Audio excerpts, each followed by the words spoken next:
here we are. The Petrov. This is my favorite opening, personally. And it is a reputation for being a very drawish opening for black. And this is true.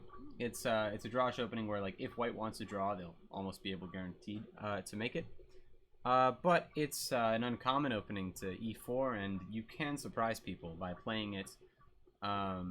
So I love to play it. I think it's a very solid position, and against people who are lower rated, or just like, you know, your amateur players, your club players, like me, I think it's very strong because it's a very solid opening. So the Petrov goes e4, e5. It's an e4, e5 opening. Knight f3. And in most lines, black tries to defend the pawn on e5. Not in the Petrov.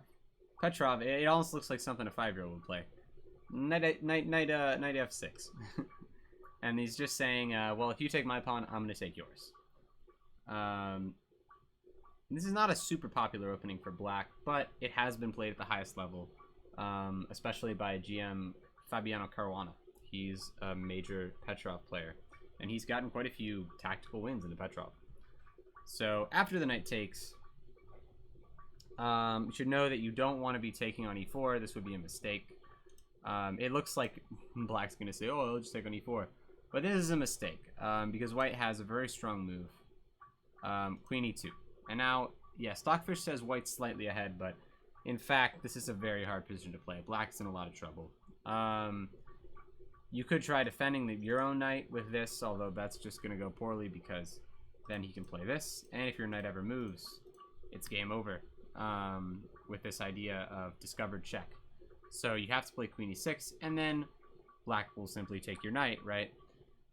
You do have the response d6, which is going to win black's knight, but after takes, pawn takes, you'll be a pawn down with not much compensation. The e-pawn is very strong for white. So, yeah, you really want to avoid taking back the knight immediately. The best move is to play d6, and this is really the only move in the book line. So you can see here, let's see how many people actually played knight takes e4. Yeah, so of grandmasters, 16,500 played d6, and about 150 played knight takes e4. So, after the knight goes back, you have to take the d-pawn. This is another thing. You have to take the d-pawn. Yes, we have two other lines here. So here, this is even more stark. 15,800 grandmasters took. One of them played queen e7 and lost. One of them played knight c6 and lost. So take the pawn. That is the best move. That's what you want to do. So, this is a good cookie, by the way. Farmhouse cookies. Highly recommend them. With milk, though. They're a little bit dry without milk. Gotta have a cookie with milk. But let's go into the most common line for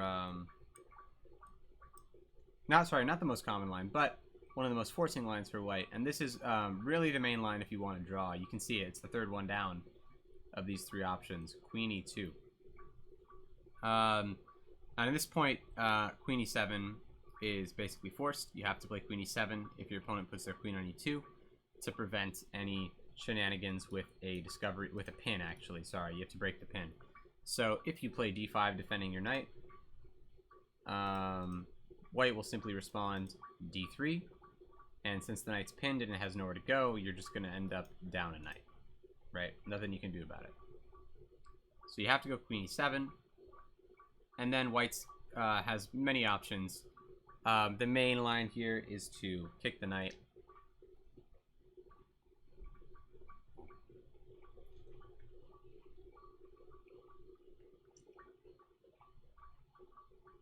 After the knight goes back, white pins the knight to the queen again.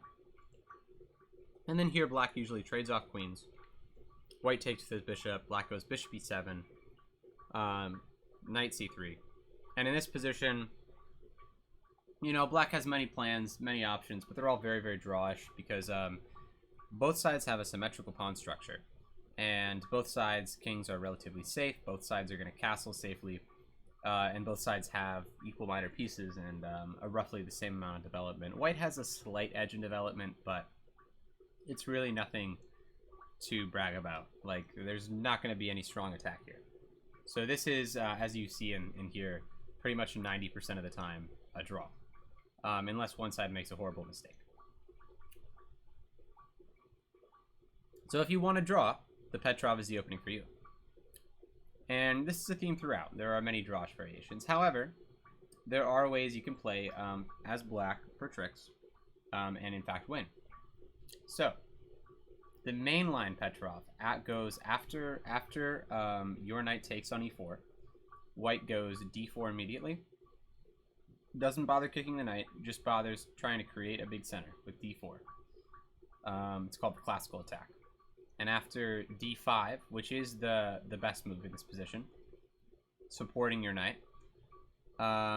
Again, white has a few options. No, sorry, white does not have a few options. Really, the only move is bishop d3. Bishop d3, and now you have two. There are three big branches here. So black could bring his bishop out to d6, which is the most aggressive line and results in the best chances for black. White could also bring his knight to his bishop to e7, which is more solid. And white could finally bring his knight out to c6 and choose later where he's going to put his bishop. So the move it's a very close one. I recommend developing your bishop first, and I think either one is fine, but I personally prefer bishop e7. At my level, it creates a position that's much easier to play. The plan here is to bring your bishop to f6. White is usually going to tank the knight in some capacity, or they're going to develop their queenside knight. So if they play something like knight c3, then you should take it. And now your bishop will eventually come to f6 and be rather strong on this file. So here it says black's actually equal, and I think that's true because he has the strong bishop and white's pawn structure is a bit ruined on the queen side. So after bishop e7, the main move is white will castle, and then black castles and white plays c4, trying to undermine the d-pawn. This is why you don't bring the knight out too early. After c4, you want to be able to play c6 to defend the pawn.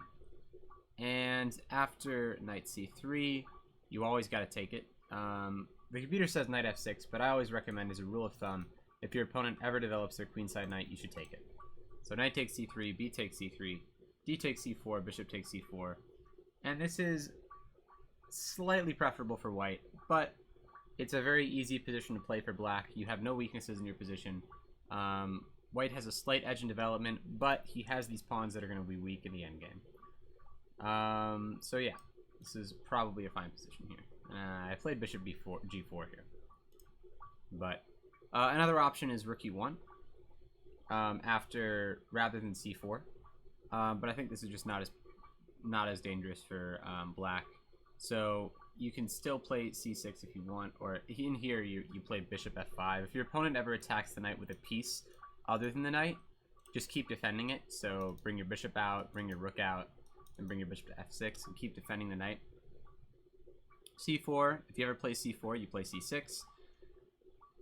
And here's another thing to remember. If the queen ever comes to c2, you have a good move here, although bishop b4 here is the strongest idea with tempo on the rook. So bishop b4, knight c3, bishop takes, pawn takes, and now white has some messed up queenside pawns. One idea that you'll usually see when these pieces are here is knight a5, looking to go knight b4. And if your opponent doesn't see this, if they play something like, let's say, bishop f4, now you get in a really powerful move. You get to fork the queen and the bishop, and black's way ahead here. After the queen goes back, takes, and now there are potential discoveries with the knight. It's very ugly for white, very hard to play. So that's the classical variation. You really want to bring your bishop out. So the other idea, I'll show you what happens if you go bishop d6. This is the next one. And this is, I think, a more advanced line. You want to play it if you're looking for something with slightly less drawing chances, slightly more aggression, you can go bishop d6. But I prefer bishop e7 personally. So white's best move here is to castle. If he plays c4, which is actually a surprisingly oftenly played move, about 50 games have it. Black has a great move, bishop b4 check. And now, actually, black's pieces are just much more well-placed, and he's going to start a dangerous attack. If knight d2, just keep developing, and you'll have a really strong position. So, yeah, bishop f5 or castle is both fine, and you're going to have a good game. So here, white has to castle. After d4, bishop d6. White has to castle here. Black's going to castle as well. White's going to continue with c4, c6. You see the same line as before. And here, there are many, many possibilities. You could develop the rook to e1. You could also go queen c2, attacking the knight. Or you could try going queen b3, although it's a little early for that, in my opinion. You could also play knight c3 and accept the doubled pawns. So, rook e1's the main line. And bishop f5 defends the knight. Here again, queen c2. And you go knight a3, provoking a3 to stop the knight b4 threat. Here, you just calmly move your bishop back, because you don't want this bishop just to be hanging, so that frees up your knight. Right now, your knight is kind of pinned to the bishop. If the knight moves, say here, then white takes. So, to stop that from happening, you go bishop g6. c5 is an interesting idea for white, and there are quite a few plans here, but c5, the bishop, if c5 is played, this is an important thing to note. The bishop should go back to b8, and that doesn't look great, but I'll tell you why. In this line, after, say, you make a waiting move, say, okay, that's a bad move. Let's say h3, a nothing move. Yeah, black's going to support his knight like this. You're going to try to trade off. And black wants to bring his knight into the position via d7. d7 to e7, maybe to f4. So if you go bishop b7, now your knight can't do that. So that's not good. So bishop b8 is actually a little better. Yeah, it blocks your rook in, but your rook's not going anywhere. But your knight needs to reroute after coming to a3. So, continuing, yeah, that's the main line here. And we can continue here. Black wants to push f5 and support this knight. White wants to get counterplay on, well, these pawns are pretty advanced, so he wants to go b4, b5, probably undermine these pawns. So, what's the main line here? Knight c7, knight f4, and the bishop, then your other bishop has to go back so that this knight doesn't take it. So bishop back to e8, and now white's going to start a kingside attack actually with h4. Sorry. But black has a really nice position here. This knight is super supported, and if you ever take it, white gets a very advanced pawn. So yeah, that's he's gotten everything he wants out of this position.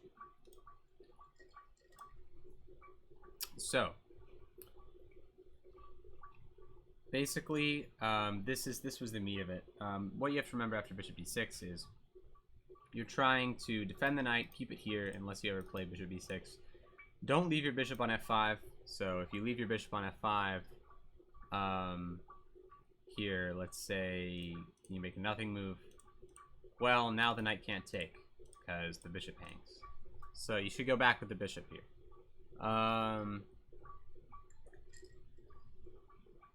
If the queen ever goes to c2, you have this threat, knight a6. Although you should watch, because if your opponent already took, then they might have this option if knight goes to a6. So make sure your opponent's bishop can't just take the knight. And the plan is to, if white does a nothing move, go knight b3, knight b4, and fork the queen and bishop.